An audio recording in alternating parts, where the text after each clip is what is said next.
Chapter 34. It's too bad the Ghost has lost her masts. Why, we could sail away in her. Don't you think we could, Humphrey? I sprang excitedly to my feet. I wonder, I repeated, pacing up and down. Maud's eyes were shining with anticipation as they followed me. She had such faith in me, and the thought of it was so much added power. I remembered Michelet's, quote, "To man, woman is as the earth was to her legendary son. He has but to fall down and kiss her breast, and he is strong again," unquote. For the first time, I knew the wonderful truth of his words. Why? I was living them. Maud was all this to me, an unfailing source of strength and courage. I had but to look at her or think of her and be strong again. It can be done. It can be done, I was thinking and asserting aloud.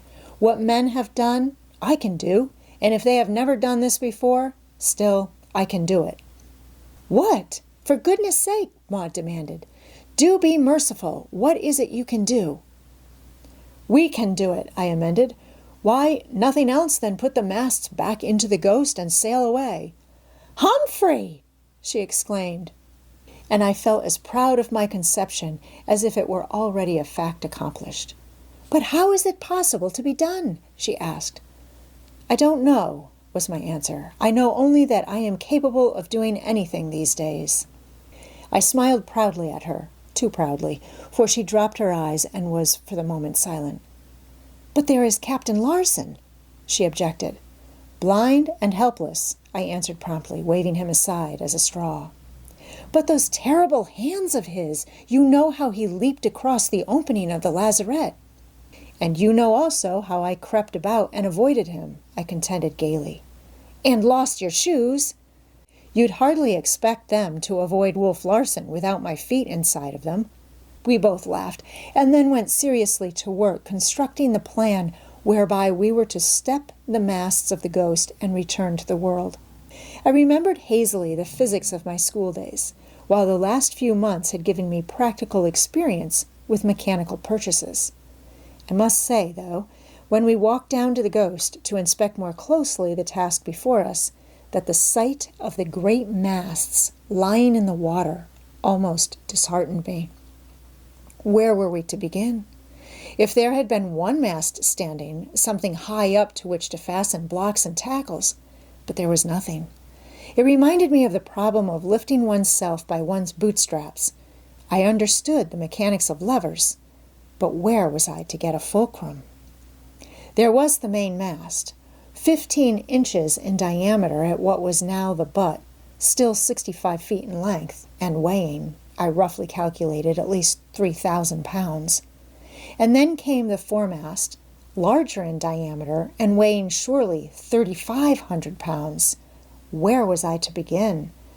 Maud stood silently by my side while I evolved in my mind the contrivance known among sailors as shears. But, though known to sailors, I invented it there on Endeavour Island.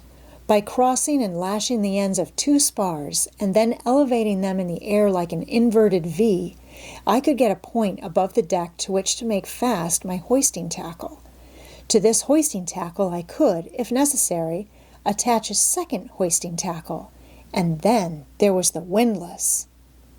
Maud saw that I had achieved a solution, and her eyes warmed sympathetically. What are you going to do? She asked. Clear that raffle, I answered, pointing to the tangled wreckage overside. Ah, the decisiveness, the very sound of the words was good in my ears. Clear that raffle. Imagine so salty a phrase on the lips of the Humphrey Van Weyden a few months gone. There must have been a touch of the melodramatic in my pose and voice, for Maud smiled.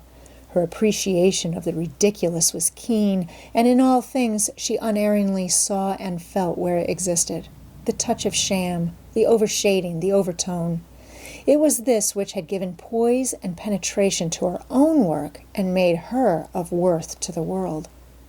The serious critic, with a sense of humor and the power of expression, must inevitably command the world's ear. And so it was that she had commanded.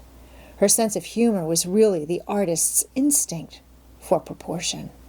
I'm sure I've heard it before somewhere in books, she murmured gleefully. I had an instinct for proportion myself, and I collapsed forthwith, descending from the dominant pose of a master of matter to a state of humble confusion which was, to say the least, very miserable. Her hand leapt out at once to mine. "I'm so sorry," she said. "No need to be," I gulped. "It does me good. There's too much of the schoolboy in me. All of which is neither here nor there. What we've got to do is actually and literally to clear that raffle. If you'll come with me in the boat, we'll get to work and straighten things out." "When the top men clear the raffle with their clasp knives in their teeth," she quoted at me, and for the rest of the afternoon we made merry over our labor. Her task was to hold the boat in position while I worked at the tangle. And such a tangle! Halyards, sheets, guys, downhauls, shrouds, stays, all washed about and back and forth and through and twined and knotted by the sea.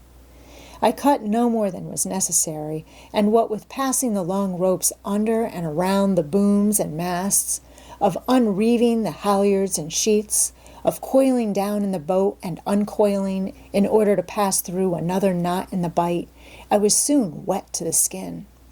The sails did require some cutting, and the canvas, heavy with water, tried my strength severely, but I succeeded before nightfall in getting it all spread out on the beach to dry.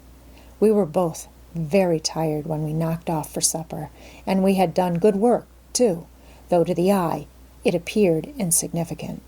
Next morning, with Maud as able assistant, I went into the hold of the Ghost to clear the steps of the mast butts. We had no more than begun work when the sound of my knocking and hammering brought Wolf Larson. "Hello below!" he cried down the open hatch. The sound of his voice made Maud quickly draw close to me as for protection, and she rested one hand on my arm while we parleyed. "Hello on deck," I replied. "Good morning to you." "What are you doing down there?" he demanded. "Trying to scuttle my ship for me?" "Quite the opposite. I'm repairing her," was my answer. "But what in thunder are you repairing?" There was puzzlement in his voice. "Why, I'm getting everything ready for re-stepping the masts," I replied easily, as though it were the simplest project imaginable. "It seems as though you're standing on your own legs at last, Hump," we heard him say, and then for some time he was silent. "But I say, Hump," he called down, "you can't do it." "Oh, yes, I can," I retorted. "I'm doing it now." "But this is my vessel, my particular property. What if I forbid you?" "You forget," I replied. "You are no longer the biggest bit of the ferment. You were, once, and able to eat me, as you were pleased to phrase it. But there has been a diminishing, and I am now able to eat you. The yeast has grown stale." He gave a short, disagreeable laugh. "I see you're working my philosophy back on me for all it is worth, but don't make the mistake of underestimating me. For your own good, I warn you." "Since when have you become a philanthropist?" I queried. "Confess, now, in warning me for my own good, that you are very consistent." He ignored my sarcasm, saying, "Suppose I clap the hatch on now. You won't fool me as you did in the lazarette." "Wolf Larson," I said sternly, for the first time addressing him by this, his most familiar name, "I am unable to shoot a helpless, unresisting man. You have proved that to my satisfaction as well as yours.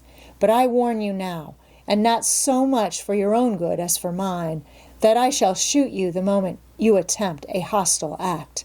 I can shoot you now as I stand here, and if you are so minded, just go ahead and try to clap on the hatch." "Nevertheless, I forbid you. I distinctly forbid your tampering with my ship." "But, man," I expostulated, "you advance the fact that it is your ship as though it were a moral right. You have never considered moral rights in your dealings with others. You surely do not dream that I'll consider them in dealing with you." I had stepped underneath the open hatchway so that I could see him. The lack of expression on his face, so different from when I had watched him unseen, was enhanced by the unblinking, staring eyes. It was not a pleasant face to look upon. And none so poor, not even Hump, to do him reverence, he sneered. The sneer was wholly in his voice. His face remained expressionless as ever. How do you do, Miss Brewster? He said suddenly after a pause.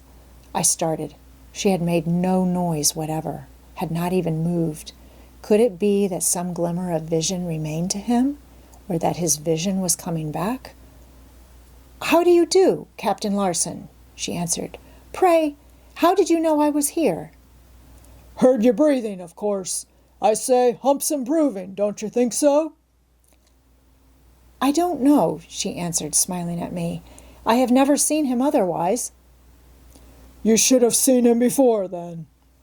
Wolf Larson, in large doses, I murmured, before and after taking. I want to tell you again, Hump, he said threateningly, that you'd better leave things alone. But don't you care to escape as well as we? I asked incredulously. No, was his answer. I intend dying here. Well, we don't, I concluded defiantly, beginning again my knocking and hammering.